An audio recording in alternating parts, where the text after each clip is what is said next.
दोस्तों इमेजिन करो कि तुम अपने काम से थक हार के अपना टूटा हुआ दिल लेके आ रहे हो। तभी तुम्हें दिखता है कि रास्ते में एक 16 साल की जवान लड़की अपनी टांगे फैलाकर बैठी है। तुम जैसे ही उसके पास जाते हो वो बोलती है कहने के तो हाँ। ये कहानी है योशिडा की, जो कि एक जॉब करने वाला बंदा है। योशिडा को अपनी दूधदार कलीग आरी बहुत पसंद होती है, इसलिए वो उसे डिनर पर ले जाकर पूछता है क्या तुम मेरे साथ आज रात घर चलोगी? मैंने हम दोनों के लिए नया बिस्तर खरीदा है। आरी बोलती है नहीं। अपनी क्रश से रिजेक्ट होने के बाद योशिडा अपने दोस्त के साथ दारू पीने लगता है। 22,000 का खाना खाया बड़ी ने, मगर 22 रुपए का दूध नहीं पिलाया। अपना रोना धोना करने के बाद योशिडा अपने घर की तरफ बढ़ने लगता है। तभी उसे दिखाई देता है कि रास्ते पर एक ब्लैक कलर की पैंटी पहन के 16 साल की जवान लौंडी बैठी है। वो उसे बोलता है तेरे को पता नहीं इधर धंधा नहीं करने का, ये रिस्पेक्टेड लोगों का एरिया है। वो लड़की बोलती है अच्छा यहाँ पे नहीं कर सकते, तो चलो तुम्हारे रूम में करते हैं। और योशिडा उसे अपने घर लेके जाता है। रूम में जाने के बाद वो लड़की अपने कपड़े निकालने लगती है, मगर योशिडा जैसे ही बिस्तर पर पड़ता है वो सो जाता है। अगली सुबह जब योशिडा उठता है उसे वो लड़की गुड मॉर्निंग अंकल बोलकर अपने पानी का बनाया हुआ सूप देती है। हमें पता चलता है कि इस लड़की का नाम सायु है और वो शायद अपने घर से भागी हुई है। योशिडा उसे बोलता है ये सूप वगैरह तो ठीक है, लेकिन क्या तुम मुझे अंकल बोलना बंद करोगी? सायु बोलती है अंकल नहीं तो क्या मैं तुम्हें डैडी बोलूं? वैसे क्या तुम्हें पता है कल रात को तुम आरी आरी बोलकर अपनी सुई मुझे चुबा रहे थे। ऐसा लग रहा है उसने तुम्हारा बहुत गंदा काटा है। अगर तुम्हें एक औरत ने दुख दिया है तो क्यों ना तुम दूसरी औरत से सुख ले लो। नहीं। मगर क्यों, तुम्हारा खड़ा नहीं होता क्या? योशिडा बोलता है मेरी पैंट का नाड़ा इतना ढीला नहीं कि तेरे 2 ब्लाउज के बटन खुलने से फिसल जाए।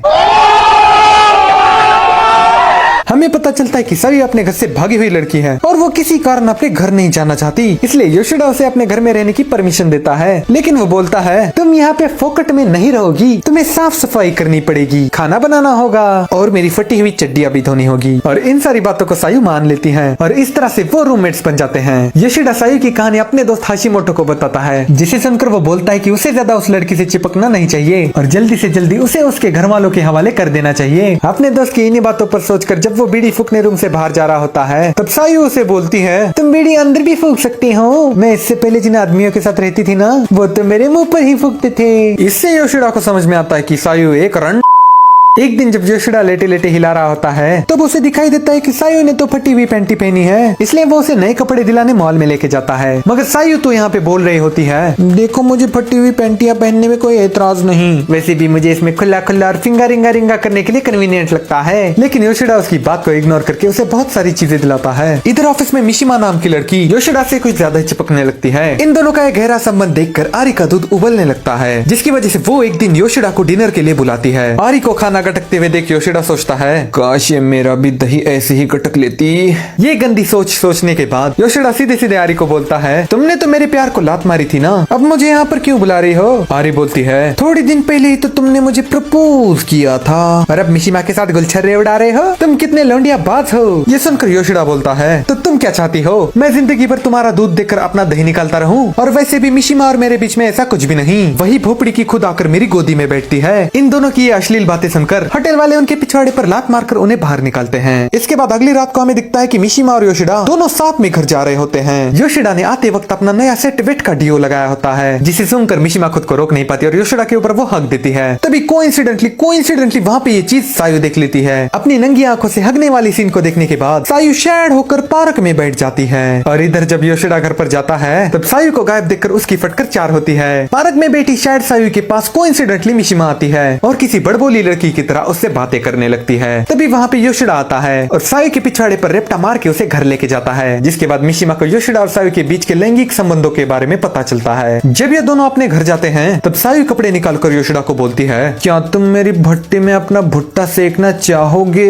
नहीं। क्यों नहीं? आखिर क्यों तुम मुझे पेलना नहीं चाहते? इससे पहले मैं जिन मर्दों के साथ थी उन्होंने मुझसे पेमेंट के तौर पर मेरी भट्टी में अपना भुट्टा सेका, फिर तुम क्यों मुझसे पेमेंट नहीं ले रहे? अगर कोई प्रॉब्लम है तो बोलो, हम लोग डॉक्टर के पास चलते हैं, वो सब ठीक कर देगा। योशिडा बोलता है तुम्हें क्या लगता है ये सब कंट्रोल करना मेरे लिए आसान है? अरे कभी खड़े लैंड पर काबू करके देखो, तब तुम्हें पता चलेगी मेरी कंडीशन। देखो मैं तुम्हारी घाट का पानी इसलिए नहीं पीना चाहता क्योंकि मैं तुमसे प्यार नहीं करता, और वैसे भी तुम घर के सारे काम करती हो, मुझे खाना खिलाती हो, पानी पिलाती हो, मेरा पिछवाड़ा धोती हो, इससे ज्यादा मुझे तुमसे और कुछ भी नहीं चाहिए। ये सब बातें सुनकर सायु को नंगा रहने में शर्म आती है, इसलिए वो अपने कपड़े पहनकर रोने लगती है। इसके अगले दिन सायु बोलती है कि वो खड़ा करना खुद के पैरों पर खड़ा होना चाहती है, इसलिए वो एक कन्वीनियंस स्टोर में जॉब करेगी। जब सायु कन्वीनियंस स्टोर में काम कर रही होती है, उसकी यूकी नाम की एक दोस्त भी बन जाती है जो फोकट का खाना खाने उसके घर में भी आती है। इसके बाद हमें दिखता है कि आरी फिर से योशिडा को डिनर के लिए इनवाइट करती है। वो बोलती है आजकल तुम कुछ ज्यादा ही जल्दी घर जा रहे हो और ऑफिस में भी हमेशा अपना फोन देख रहे हो। योशिडा बोलता है इन सब चीजों से तुम्हें क्यों फर्क पड़ रहा है, तुम्हारी क्यों जल रही है। आरी बोलती है क्योंकि मैं तुम्हें पसंद करती हूँ। योशिडा बोलता है ये तुम कैसा मजाक कर रही हो, क्या फिर से मेरा खड़ा करके उसे भूखे ही पेट सुलाना चाहती हो। आरी बोलती है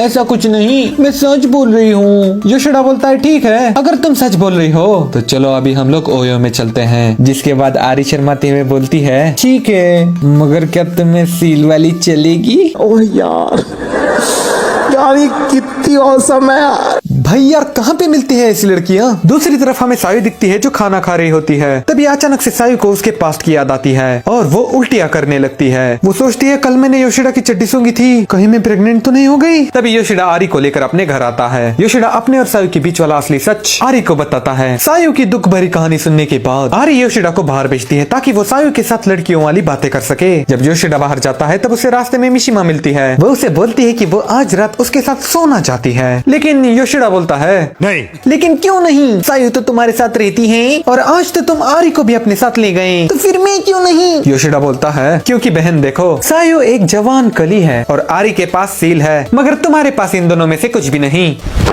इमोशनल डैमेज। ये जवाब सुनकर मिशिमा अपनी औरतों वाली चाल चलती है। वो योशिडा को कंफ्यूज करने लगती है कि वो शायद आरी को नहीं बल्कि सायु को पसंद करने लगा है। देखो दोस्तों ऐसे इंसान को 2 चमाट मारने चाहिए, पूरा एंड बिगाड़ देते हैं। इसके बाद जब योशिडा घर जाता है तो उसे दिखाई देता है कि सायु और आरी चड्डी बड़ी बन गए हैं और हर तरफ खुशियों का माहौल चलने लगता है। लेकिन इन लोगों की ये खुशियाँ ज्यादा टाइम नहीं चलती, क्योंकि जब अगले दिन सायु अपने काम पर जाती है तब उसे उसका पुराना लवर बॉय यागुची मिलता है। सायु तो पहले उसे पहचानने से इनकार करती है, मगर यागुची उसे इतनी आसानी से छोड़ने वाला नहीं। वो बोलता है कि अगर तुम मुझे अपने घर लेकर नहीं गई तो मैं सबको बता दूंगा कि तुम 50 रुपए वाली फटी हुई पैंटी पहनती हो, लेकिन फिक्र मत करो, हम घर जाकर सिर्फ बातें ही करेंगे और कुछ नहीं। ये सुनकर सायु योशिडा को मैसेज करके उसे अपने घर लेके जाती है। अंदर जाते ही यागुची बोलता है ये बेड तो तुम दोनों के लिए छोटा पड़ता होगा क्यों। सायु बोलती है देखो यहाँ पर मैं ऐसा कुछ भी नहीं करती, समझे। ये सुनकर यागुची बोलता है अरे अरे लगता है तुम भूल गई हो कि कैसे करते हैं, चलो मैं तुम्हें सिखा देता हूँ। और वो सायु की फटी हुई जेब में अपना हाथ घुसाने लगता है, लेकिन उतने में वहाँ पर हमारा कूल डोड योशिडा आकर सायु को बचाता है। अपनी पिटाई होने के बाद यागुची बोलता है रख ले भाई, तू ही रख ले, किसे चाहिए ये रास्ते का माल, वैसे भी मैं एक बार यूज की हुई चीज को दोबारा इस्तेमाल नहीं करता। इसके बाद योशिडा सायु को हक करके बताता है कि उसकी इसमें कोई गलती नहीं थी, वो तो बस अपने पुराने गप्पा-गप पार्टनर को रूम में अकेले लेके आई थी, उस लड़की की ही नीयत में खोट था। I don't blame you. अगले दिन सायु की दोस्त यूकी नोटिस करती है कि सायु थोड़ी सी शैड है, इसलिए वो जाकर यागुची को चाटा लगाती है, जिसके बाद यागुची को अपनी गलतियों का एहसास होता है और वो सायु का दोस्त बन जाता है।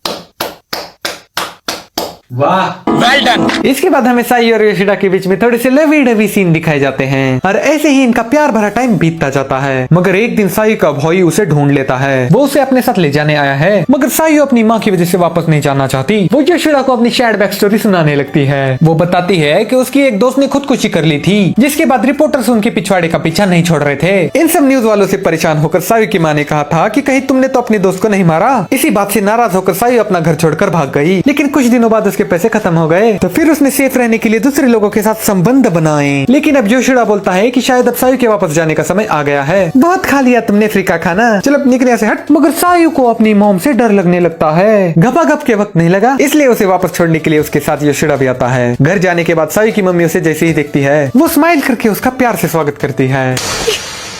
Once more. इसके बाद सायु की माँ अपना गटर जैसा मुंह खोलकर उसे गालियां देती है, लेकिन हमारे योशिडा ने आने से पहले नारुतो देखा था, इसलिए वो सायु की माँ को समझाता है कि किस तरह से बच्चे पालने चाहिए और सायु और उसकी माँ के बीच में वो सुलह कराता है। इसके बाद जब वापस से योशिडा अपने घर को निकल पड़ता है तब सायु उसे बताती है कि वो उसे पसंद करती है, लेकिन योशिडा उसे छोटी बच्ची बोलकर रिजेक्ट करता है। लेकिन सायु बोलती है मेरे जब तक बड़े नहीं होते तब तक मेरा इंतजार करना, कहीं तन्हाई में आरी को मत पेल देना। इसके बाद योशिडा घर आता है और जैसे ही वो घर आता है उसे सायु की याद आने लगती है और ऐसे ही सायु की याद में योशिडा का टाइम बीतता जाता है। आगे जब आरी योशिडा को प्रपोज करती है तब वो उसे रिजेक्ट कर देता है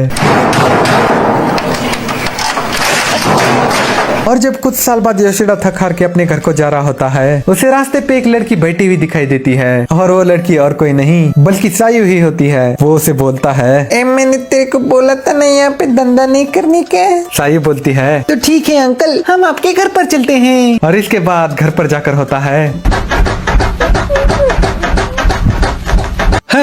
कितनी अच्छी कहानी थी ये। उतनी भी नहीं थी लेकिन हाँ थी अच्छी। और दोस्तों, क्या तुमने एक ऐसी कहानी देखी है जिसमें एक बंदा लिटरली 13 साल तक एक गुफा में बंद था? उस खतरनाक वीडियो को देखने के लिए यहाँ पर क्लिक करो। और भाई जाने से पहले एक लाइक और छोटा सा कमेंट कर देना। Thank you for watching. Bye bye.